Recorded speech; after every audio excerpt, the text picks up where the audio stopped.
Foi, não é possível. Então, gente, a gente está aí na história bíblica. Então, hoje nós vamos de 1200 até 586, quando acontece o exílio, da entrada de Canaã até o exílio. Nessa panorâmica, nós estamos aqui, exatamente nessa parte.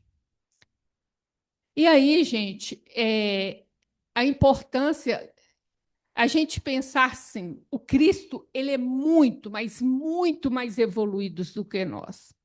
Então, as figuras do Antigo Testamento apontam para o Cristo. Então, são como se cada uma dessas figuras que a gente viu no Antigo Testamento mostrasse uma faceta do Cristo. Algo fala algo sobre o Cristo. Para a gente poder ir montando como se fosse um diamante, cada uma desses personagens mostra uma facetinha. Por isso que a gente também precisa, e esse chama tipologia. Tipologia quer dizer isso, ele tem algo que mostra algo sobre o Cristo, tá? Todos esses aí que uns a gente falou, outros não. E aí, gente, nós temos a entrada em Canaã em torno do ano de 1220, e nessa mesma época, os filisteus também entram em Canaã. Os filisteus, eles vêm lá do mar Egeu, que é a Grécia, né? E eles chegam aqui nessa região costeira de Israel. E os hebreus chegam também nessa mesma época, só que os filisteus estão na idade de ferro e os hebreus na idade de bronze. Então tem uma diferença, vamos dizer assim, de possibilidades muito grandes, e principalmente em questão da guerra, né? E aqui na Galileia, em Canaã, existe em torno de 10 a 12 povos, que são os cananeus. Quando a gente fala cananeu, cananeu, na verdade, são todos esses que eu coloquei aqui. Dependendo da lista, são 10, dependendo da lista, são 12. Tá? Então, Israel entra aqui e o filisteu entra lá na ponta, a partir do mar, né?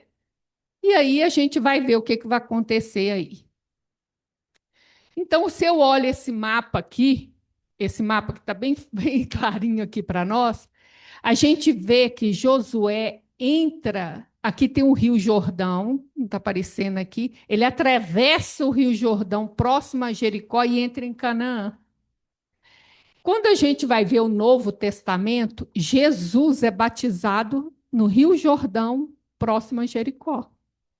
O Rio Jordão, gente, ele nasce lá em cima, ó, aqui não está aparecendo, mas ele nasce lá em cima, aí vai dar o Mar da Galileia, ele continua descendo até o Mar Morto aqui. Então, o João escolhe esse lugar para batizar e batizar Jesus. Não é coincidência. Isso tem um sentido simbólico. Não, Caná é onde teve as bodas de Caná. Nós estamos Canaã como sendo o que a gente chama de Israel, Palestina, né? Terra Santa. Aqui tá Fenícia, né? É, Canaã é tudo isso aqui. Ah, é? É a Palestina. É tudo isso aí. É que aqui para nós, no slide, gente, na internet vai mostrar aqui ficou claro. Não sei por causa de quê também, mas é assim que funciona. Aí, gente, o que que acontece? Yeshua quer dizer salvação em hebraico. Se eu pego Yehoshua, que é o hebraico antigo, ele evolui para Yeshua depois do exílio. Se eu traduzo esse Yeshua do hebraico antigo para o português, chama Josué. Se eu pego do hebraico pós-exílio e transfiro para o grego, é Jesus, que vai virar Jesus. Então, Josué e Jesus são Yeshua. A segunda coincidência. Não é coincidência, gente. O que ele está querendo dizer aí é que Josué entra na terra de Canaã fisicamente e Jesus vai entrar espiritualmente conosco. Então, quem nos guia na entrada da terra prometida, né? Da terra prometida, ou Canaã, ou a terra santa, é o interior de nós mesmos, é a nossa psique. Quem vai nos guiar é Yeshua, que é Jesus. Então, tem várias coisas que a gente já viu sobre essa terra prometida. Primeiro, Abrão. Para você entrar na terra prometida, você tem que ir a um destino desconhecido. Você tem que confiar no seu guia, que é Yeshua, e vai rumo a um destino desconhecido, a uma terra que você não conhece, que é a terra de nós mesmos. E Abraão precisou confiar. Moisés mostra para a gente que é pré-requisito você aderir à lei divina. Mesmo que você não consiga cumprir, você erra, mas você tem a boa vontade e o comprometimento, senão você não entra na terra prometida. E o medo dos espias fala da nossa resistência. Então, quando a gente entra num processo de autoconhecimento, a gente vai notar no ego o que a gente chama de resistência. É como ele percebe as forças inconscientes são poderosas. Então, é a mesma reação dos espias. Ah, tudo enorme, é perigoso, eu não vou sobreviver, né? É a mesma reação. Então, a gente tem que confiar no guia, que é Yeshua, para fazer essa viagem rumo a uma terra desconhecida, e o medo faz parte, ele não pode te impedir de fazer. E o que eu uso geralmente, gente, é sempre lembrar, né? Quando às vezes em sonho ou uma coisa assim que você entra em contato com sua força inconsciente, você sente medo porque elas são realmente grandiosas, né? Muito maior que o ego. Você vê pela psique, o ego é só um pouquinho. É lembrar dessa luz que habita a gente. Evoca essa luz para ter coragem. Eu estou com medo, mas vou com medo mesmo. Não adianta esperar o medo acabar, não vai com medo mesmo, né? Esse comprometimento com a gente mesmo, com medo eu vou. E a segunda coisa é Israel, Israel entra em Canaã, é a primeira coisa que ele faz. Guerra. E a gente vê Jesus falar: eu não vim trazer a paz, eu vim trazer espada.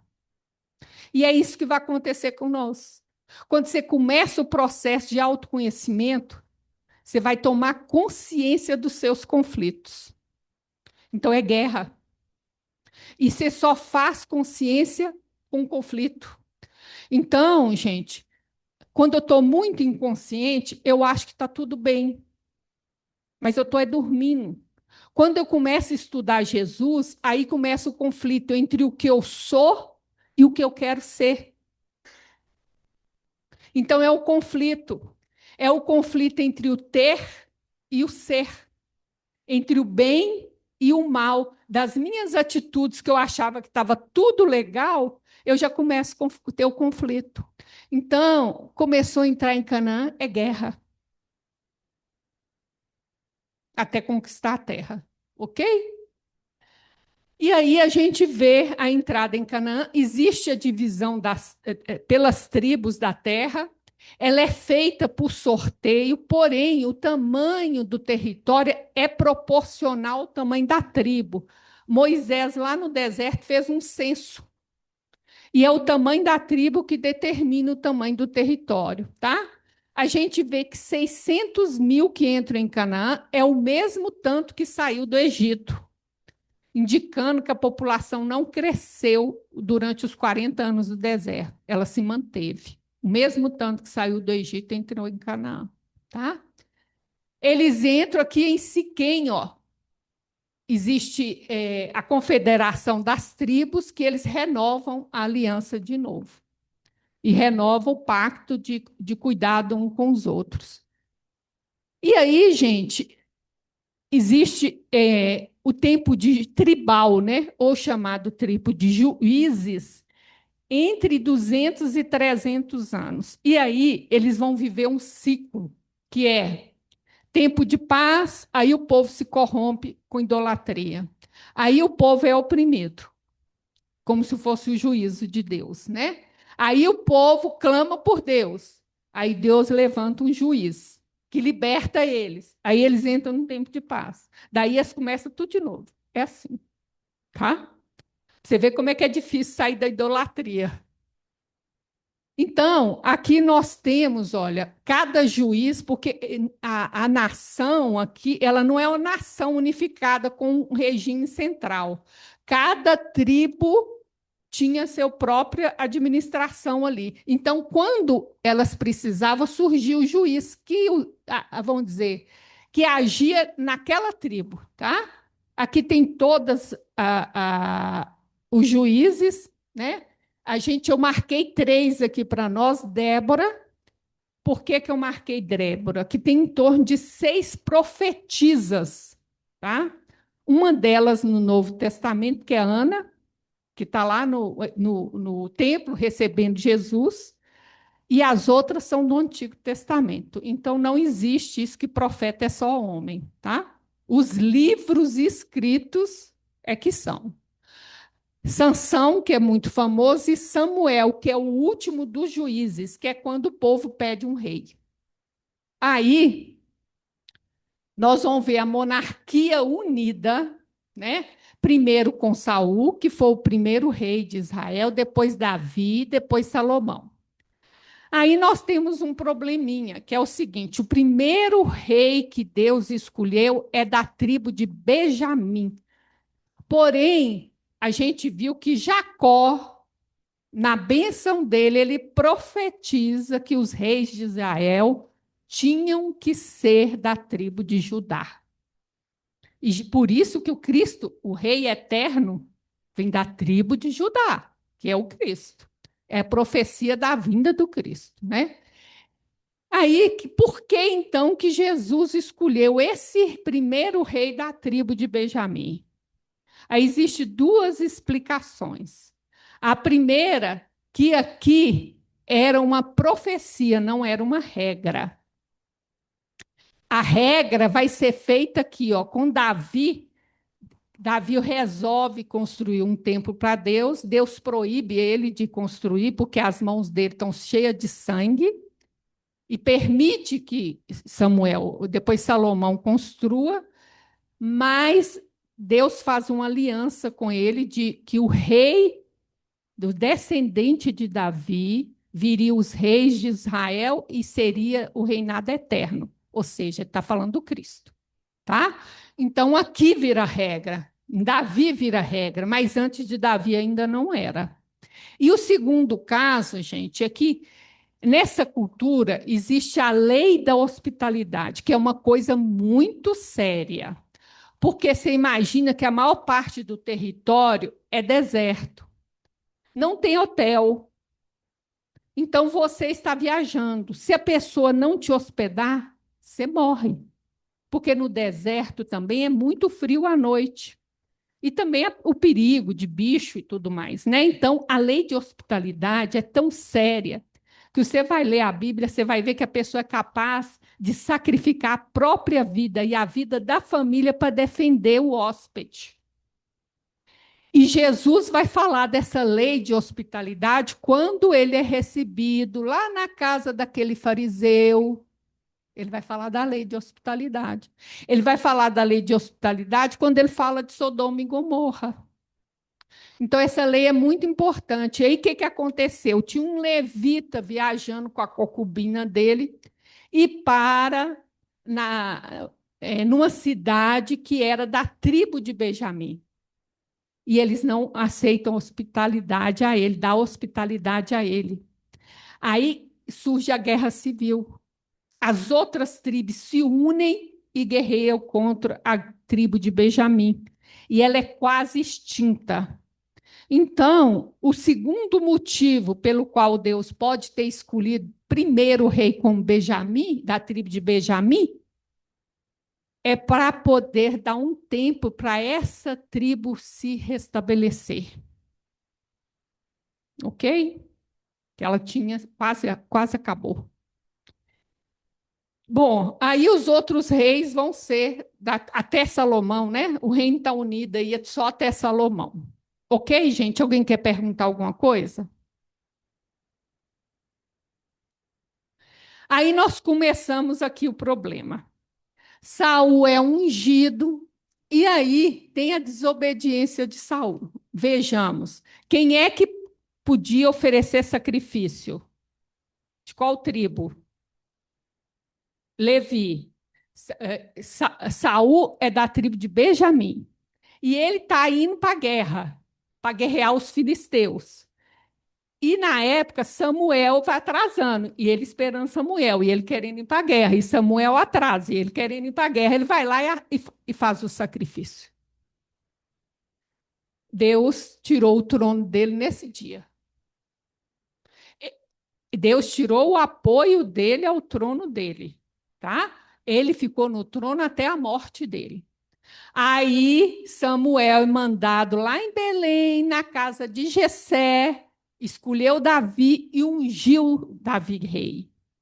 Aí Davi foi trabalhar para Saul, tem a questão lá de Golias, ele vai tocar arca para Saul, ele vira um general mais famoso que Davi, porque era um bom general. Davi, aí Saul começa a perseguir, querer matar Davi, por inveja mesmo. O texto fala em inveja. Aí o que, que acontece, gente? Beleza, Davi vira um perseguido. Pronto. Quando Saul morre, o filho dele, Esbocete, assume o trono, a parte norte do país, porque a parte sul quem assume é Davi. Aí o que, que acontece? 7 anos e meio, Davi só reina na parte sul. Até que Abner é o general de Esbocete. Esbocete vai e dorme com a concubina do pai, Saul. Aí o general tira o apoio dele e se une a Davi, ele perde o reino. Aí que Davi vai reinar sobre todo o reino durante 33 anos. Por que, que eu estou dizendo isso, gente? Para você ver que unificar o reino não foi fácil. Então, Davi vai ter dois sumos sacerdotes. Um nascido no reino do norte e um nascido no reino do sul. Por quê? Por causa disso. Questão política, de tentar compor as coisas, entendeu? Aí Davi vai pôr Jerusalém como capital, vai trazer a arca, não tem templo, ele põe na tenda, tá? E aí tem um acontecimento muito grave que é o adultério. Então, gente, no tempo aí do Davi, o homem podia ter quantas mulheres desde que ele conseguisse sustentar elas. Ok? Então, qual era a única mulher que era proibida para ele? Qual? Casada. Que a solteira, ele ia lá, conversava com o pai ou com o irmão, casava com ela. E aí, dona Betseba era casada. Aí, ela é casada com um soldado de Davi e ele está na guerra. E ele manda buscar Betseba, dorme com ela, ela engravida. O marido na guerra e ela grávida. Bom, dá uma confusão no final. Ele manda o marido dela, o Urias, para uma missão suicida. Ela fica viúva, ele casa com ela. Aí tá tudo resolvido. Tá não. Que aí Deus pega o profeta dele, chamado Natã, e manda ele lá na corte, na frente de todo mundo, e desmascara Davi. Veja bem, gente, em nenhum momento Betseba é acusada de adultério. Por quê? Porque ela era mulher e estava só com a serva, o marido longe. O rei mandou buscar ela. Então, pelo entendimento bíblico, em casos normais, os dois eram adúlteros, tá? Mas nesse caso, quem é acusado de adultério é Davi.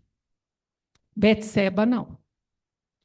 Aí, o que acontece? Quando Natan confronta Davi, aí que a gente entende a espiritualidade de Davi, tá, gente? Porque você vai ler os salmos que falam que é do Davi, ele tem uma espiritualidade profunda, Davi, dos salmos. Os que nós já vimos aqui, né? É uma coisa impressionante. Então, gente, não quer dizer que ele não erra, quer dizer que ele assume o erro. Ele era o rei, ele podia matar Natã. Tem na história vários, tá? Quando confronta o rei cala ele. Davi não. Davi assume o erro, pede perdão para Deus e se arrepende. Então, o que que Deus fala? Tira a sentença de morte de cima de Davi, porque ele, como adúltero, ele tinha que ser apedrejado até a morte. Aí Deus tira a sentença de morte. E aí vem a questão nossa. No processo de arrependimento de Davi, ele entende que a pessoa que mais sofreu, quem foi? Betseba, gente. Ela perdeu o marido e ela estava grávida. Quando esse neném nasce, morre, tá? Então ela perde o marido e o filho. Então, nesse processo de arrependimento, de corrigir o próprio erro, o que que Davi promete para ela? O seu filho, ela tem outro filho chamado Salomão, seu filho vai herdar o trono para recompensar a dor dela, né? Amon, Aminon é o primogênito. Beleza. Então vão, Davi vai, tá velhinho. O que que acontece? Aminon já morreu, Absalão já morreu. O mais velho é Adonias. Vendo o pai velho, ele vai lá, com a ajuda do sumo sacerdote do norte, chamado Abiatar, e está se coroando o rei. Natã, que sabia da história toda e da promessa, vai atrás de Davi. Davi pega e unge Salomão, com o apoio do sumo sacerdote chamado Abiatar. Abiatar não, Zadok. O Abiatar ficou com Adonias. Então, gente, o que, que a gente vê aqui? Tem a tribo de Levi. Isso aqui é Arão. A gente viu que todos os sacerdotes tinham que ser da tribo de Arão, irmão de Moisés, né?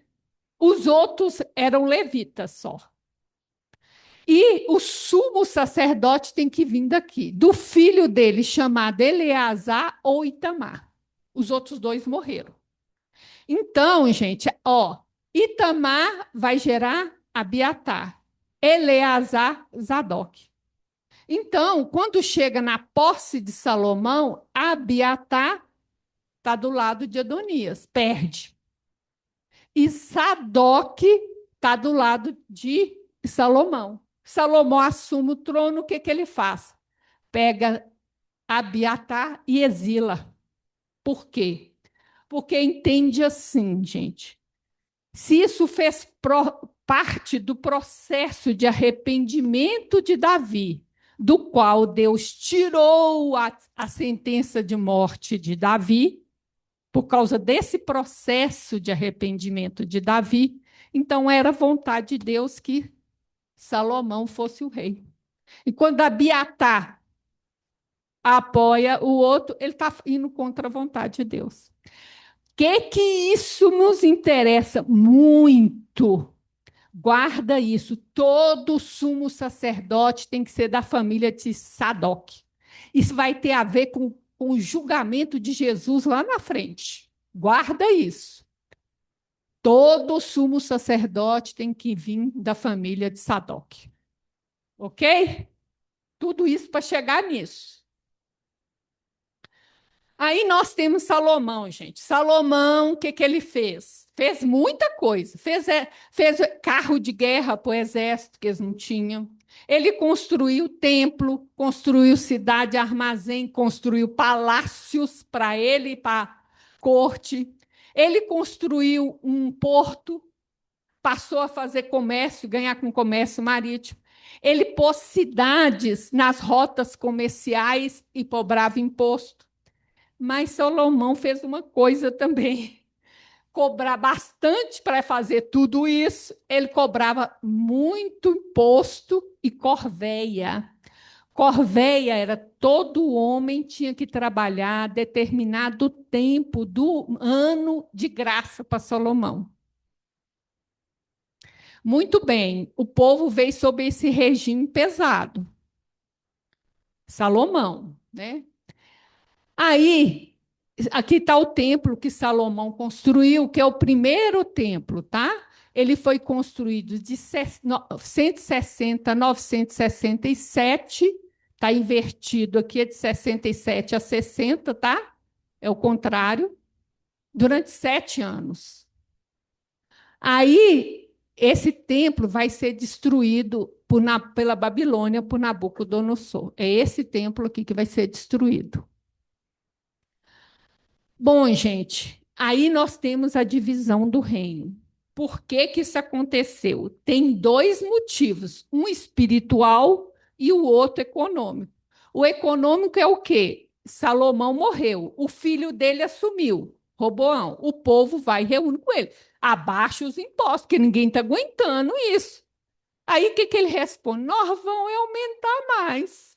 Eu estou querendo fazer umas coisinhas, nós vamos aumentar esse imposto. O povo se rebela, chefiado por Jeroboão. Agora, o motivo espiritual. Salomão tinha 700 esposas, gente. 300 concubinas. Todas essas mulheres saíam lá da terra dela, ele construiu um altarzinho para ela lá, conforme a crença dela. Salomão ficou velho, começou a seguir a crença das mulheres. Passou a fazer idolatria. Aí Deus avisou que a descendência dele ia perder, ia ser dividido o reino. Entendeu? É isso aí. É muita mulher, né? Ainda bem que tem Arão, eu queria ver ele aguentar isso tudo dentro da casa dele.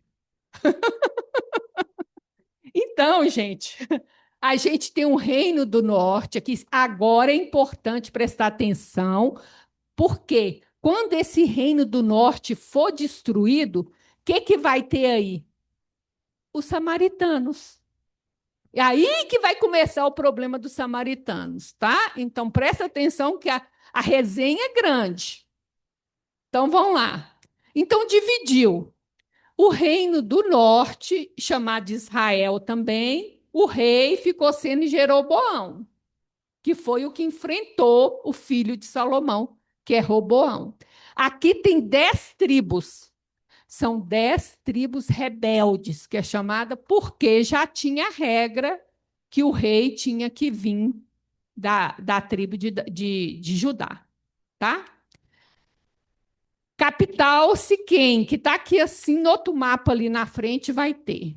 O Reino do Sul, ou Judá, são duas tribos, a tribo de Benjamim e a tribo de Judá. Só essas duas.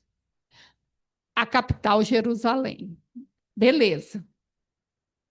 Aí o que que acontece? Esse aqui é o reino no tempo de Davi, e de Saul e Davi. Quando eles se separam, você vê que houve uma diminuição do reino, né? Quando eles se separam. Então, gente, o que, que é o problema disso tudo? Como é que começa o problema do samaritano? Do lado de lá, gente, toda briga tem séculos. Nunca é uma briga de 10 anos só, viu? Tudo é séculos de briga. Então, vamos lá. Então, nós temos Israel, a capital Siquém, está aqui, ó.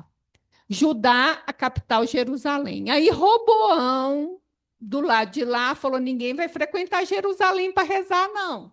Nós vamos fazer Dan e Betel, dois santuários. Tacou um bezerro de ouro lá, para o povo adorar. E mais do que isso, o sacerdote deixou de ser levita. Era o que ele queria. Deixou de ser levita. Além disso, fez outras festas diferentes. Sabe as festas que foram recomendadas lá no livro Levítico? Fez outras. Aí já começou o problema dos dois, mas ainda é reino do norte e do sul. Ainda não é samaritano, mas vai virar. Deu para entender isso aí, gente? Aí, o que que assim, o Reino do Norte, gente, ele prosperou, viu? Ele foi bem rico, bem melhor que o Reino do Sul, do ponto de vista econômico. Então, gente, no livro Primeiro e Segundo de Reis, ele faz a avaliação desses dois reinos, tá? Você vê que o reino de Judá durou mais tempo. Aí, no Reino do Norte, teve 19 reis, nenhum foi fiel ao Senhor, nenhum. O Reino do Sul teve 20, 8 foram fiéis, mesmo que parcialmente. Alguns teve dois, Josias e Ezequias, que foram mesmo. Os outros tentaram a meia boca, mas foi, tá? Então, o que que acontece? Eu deixei esse slide aqui para vocês, porque aqui em cima eu tenho o rei de Israel, aqui embaixo o rei de Judá, tá? Até o exílio aqui. Então, tem o tempo de duração de cada reinado no norte e no sul, e aqui em vermelho, ó, tem os profetas que agiram no reino do norte e os profetas do sul. Porque quando você vai estudar um profeta, você precisa saber o contexto que ele está. Porque tem uma parte da profecia que se cumpre no tempo do profeta. E tem uma outra parte que vai além, tá? Então você precisa saber o contexto de cada um desses profetas e te ajuda na hora de estudar. Bom, gente, aqui então para a gente entender. Nós temos Canaã aqui, é um estado pequeno, ele é pobre. Uma boa parte desse território é deserto. Tem a Península do Sinai, que é deserto. E você vai ver um império atrás do outro em Canaã. Por quê? O que eles queriam lá? O que é? Pode falar, gente. Chegar no Egito, que o rico está aqui, ó. Então você vai ver que ele vai ser o tempo inteiro invadido, porque ele estrategicamente é caminho para o Egito. Porque Israel não tem nada lá que interessa para eles, nada mesmo. Aí a gente vai ver, olha aí, todos os impérios que invadiram. Então vamos ver o seguinte: eles vão sendo invadidos até aqui, ó, que é onde vai surgir as seitas, que nós vamos ver, tá? No período dos Hasmoneus, que é o período de independência. E aí não vai dar para ver hoje, vai ser semana que vem. Agora, eu não estou colocando essa data aqui, a duração do império. Veja bem, eu estou olhando sobre o olhar de Judá, ele sendo invadido. Quanto tempo durou cada invasão? Então, se você for estudar a Síria, a data está errada. Eu não estou estudando a Síria, eu estou estudando Judá, quanto tempo a Síria ficou do domínio de Judá, entenderam? A mesma coisa, a Babilônia, quanto tempo ela ficou mandando lá em Judá, em Israel, entendeu, gente? Eu estou olhando aqui, eu não estou estudando esses impérios aqui, não, tá? Então, o que que acontece? Vamos lá. Chega os assírios, né? Os assírios, gente, eles tinham um plano de vassalagem progressiva. O Reino do Sul vai até o número 2. Opa. O Reino do Sul vai até a etapa 2, mas o Reino do Norte vai até a etapa 3. Então, vamos entender. Então, a Síria chega, conquista. Aí, o que que ela faz? Imposto e uma força policial. Aí, o povo se rebela. A Síria vem de novo, conquista. Aí, ela aumenta o imposto, troca o rei, põe um rei de confiança deles, aumenta imposto, aumenta o controle militar. Vai passando, o povo se rebela. Aí o que ela faz? Põe um governador assírio. Quem não morreu no confronto, ela exila. Foi o que ela fez com o Reino do Norte. As 10 tribos de Israel, gente, vão ser chamadas as 10 tribos perdidas de Israel. Porque quem não morreu, a Assíria pegou e distribuiu pelo império. E pegou um povo estranho e pôs aqui, no Reino do Norte. O Reino do Norte acabou. Ele destruiu a capital, que se chamava Samaria, tá? Pôs uma força militar lá e pôs esse povo lá, que juntou com os poucos que ficaram e surgiu o quê? Sincretismo religioso. Agora já é Samaria que nós conhecemos, porque acaba o Reino do Norte, não é nada de judeu que manda nisso aí tudo, e vai ficar Samaria e Galileia. A Galileia não vai sofrer isso, o problema é a Samaria. Então, entenderam? Começa o problema com a Samaria aí. E a mesma Assíria, gente, é que fez a mesminha coisa que ela fez com as 10 tribos, ela fez com os filisteus. Quem acabou com os filisteus? A Síria.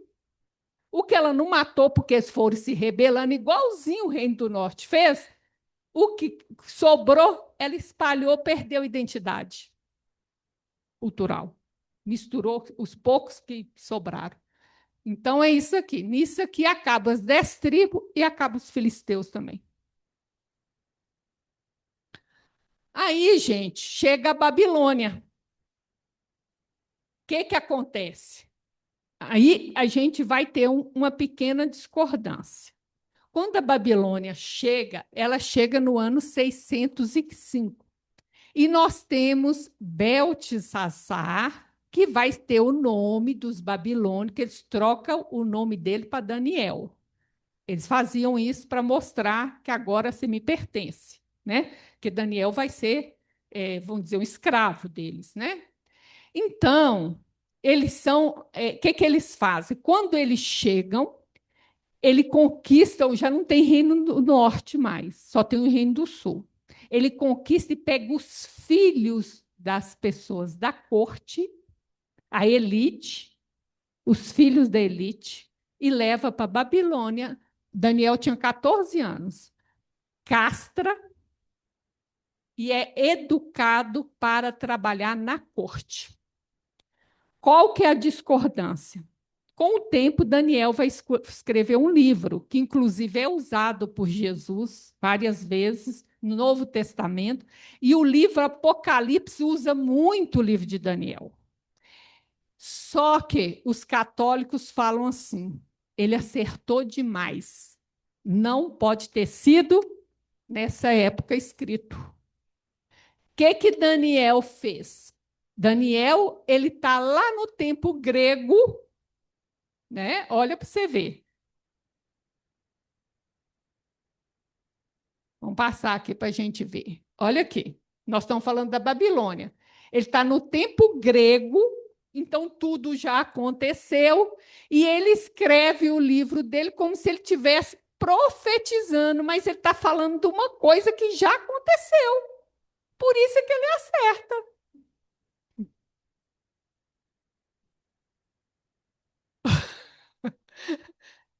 Os judeus e os evangélicos não concordam com isso. Tá? Mas por isso que eles, para os católicos, não existe essa primeira deportação. Porque o livro de Daniel não foi escrito aqui. O que Daniel está contando lá, ele está contando um trem que já aconteceu. Bom, e para aí tem mais uma questão que é importante a gente entender. Quando você vai ver a Bíblia judaica, Daniel não está entre os profetas. Ele está entre os livros escritos. Precisamos entender isso. Porque, segundo o entendimento deles, profeta é: eu recebo a mensagem de Deus e falo para o povo. Aonde é que Daniel está? Onde é que ele está? Exilado? Na Babilônia. Então ele não fala para o povo, ele escreve, ele não fala, escreve, entendeu? Então, por isso é que o livro dele não está entre os profetas. Mas não quer dizer que eles não aceitem as profecias de Daniel. Eles aceitam. Entendeu? Hã? Não, para os judeus e para os judeus e evangélicos, não. É profecia, sim. Quem fala que ele faz isso são os católicos. Vão explicar de novo. Os católicos chegam para o livro de Daniel e falam: ah, esse homem acertou demais. Não tem condição. Ele escreveu esse livro depois que aconteceu. Porque não pode ter acertado tanto assim. Entendeu? Católico. Aí ele fala que Daniel não viveu nessa época coisa nenhuma. Vamos para os judeus e evangélicos. Está correto. Ele viveu aqui, sim. Teve o exílio, sim. Ok? E aí, o que, que eu te falo? Jesus usa as profecias de Daniel. Vamos dizer, o Apocalipse tem um monte de profecia de Daniel.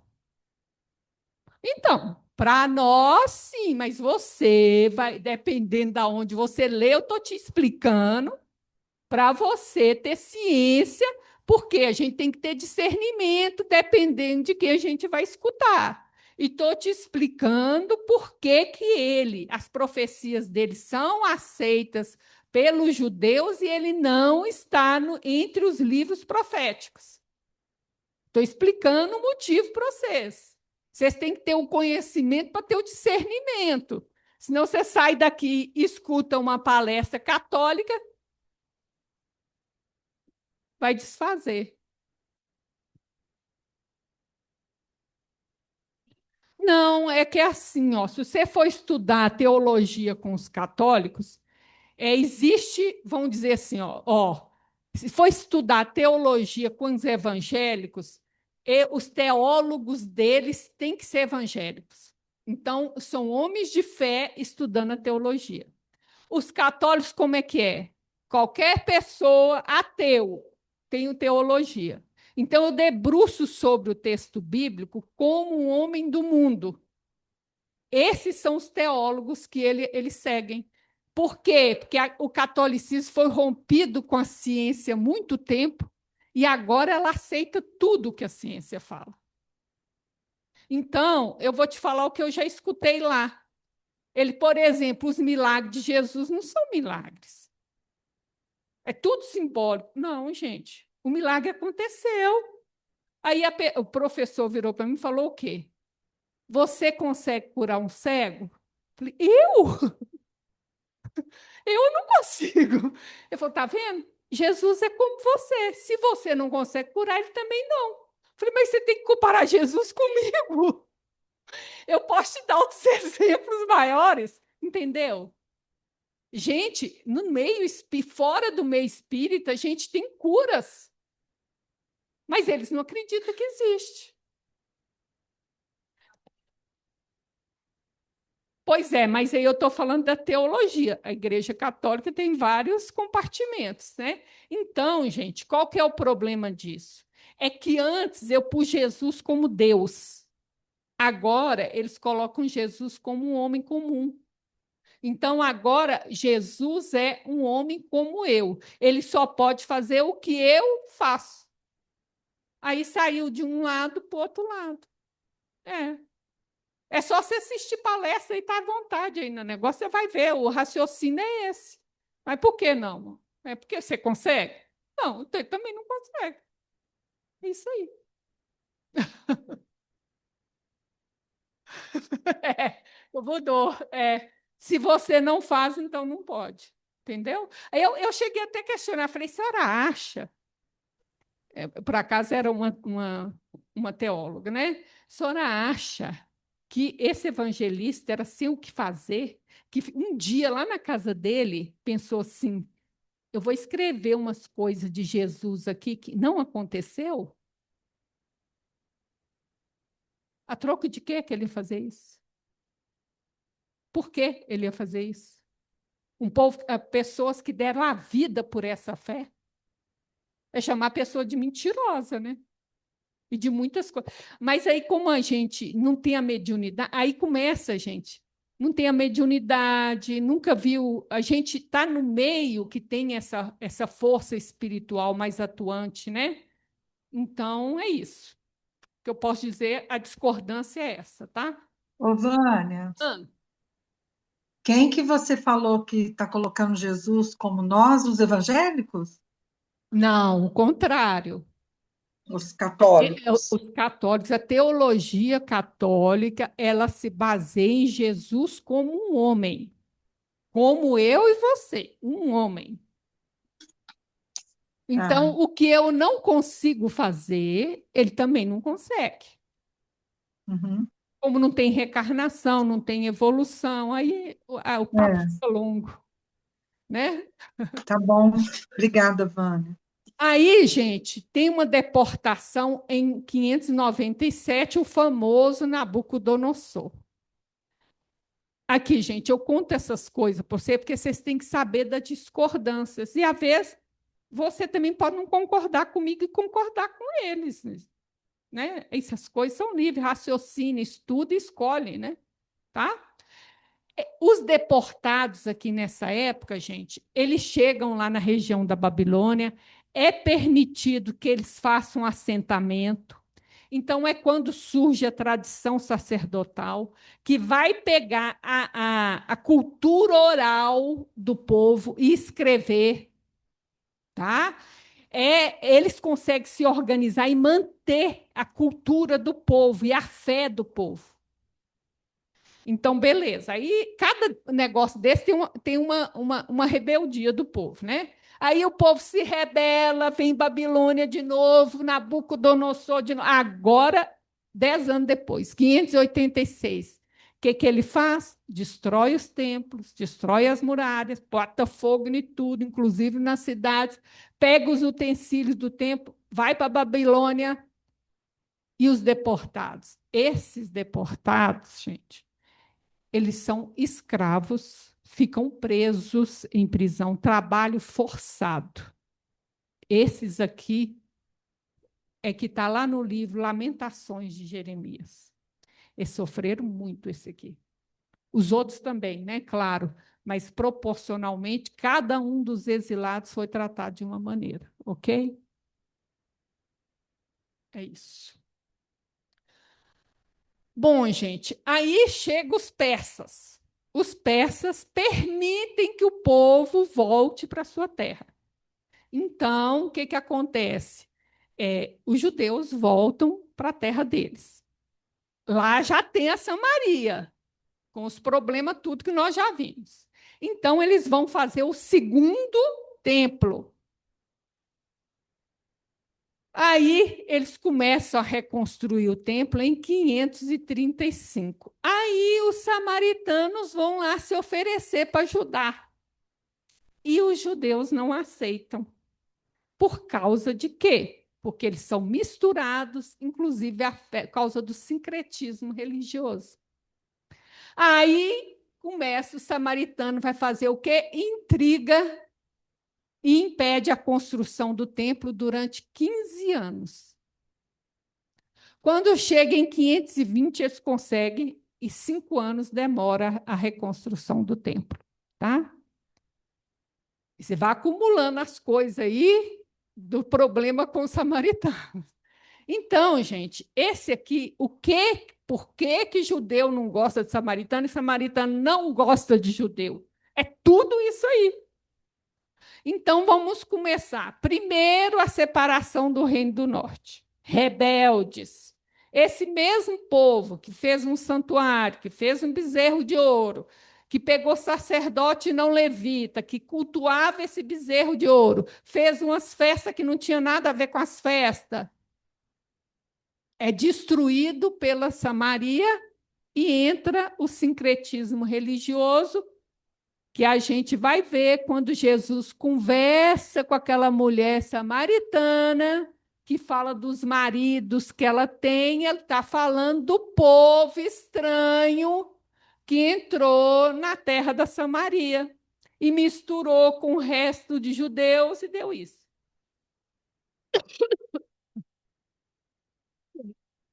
Então, acaba o Reino do Norte em 722. Terceira coisa, os samaritanos se opõem à construção do do Templo de Jerusalém, depois que a ajuda deles foi recusada. Quando chega em 430, eles fazem o templo no Monte Gerizim para eles. Falou, não pode ir lá, não. Então a gente faz um aqui. Fez um aqui, Monte Gerizim. Aí você vai entender a mulher perguntando para Jesus: a gente tem que adorar a Deus no Monte Gerizim ou em Jerusalém? Aí eles fazem o Pentateuco samaritano. O que é isso? Primeira coisa, os outros livros da Bíblia a gente não aceita nenhum, só os 5 primeiros, o Pentateuco. Mas nós vamos escrever ele no hebraico samaritano, que não é o mesmo hebraico dos outros judeus. Lá nesse livro, eles fizeram umas modificações. Lá fala que o lugar de adoração de Deus é o Monte Gerizim. Lá põe as diferenças geográficas, cronológica, idade dos patriarcas. Então, eles fizeram uns acréscimos para justificar o negócio, tá? E aí continuou o distanciamento, né? E por último, quando nós vamos ver lá os macabeus ou Rasmoneu, que é a mesma coisa, que é quando Israel consegue a independência dos gregos, tem uma pessoa chamada João Hircano que vai lá e destrói o templo no Monte Gerizim. Eles vão reconstruir de novo, mas destrói. Entendeu, gente? Então é um tapa para um lado, um tapa para o outro. Vê como é que é difícil escolher lado. Então, por que, que tem um não gosta do outro? Tudo isso. Entendeu? Não dá para falar uma coisa só.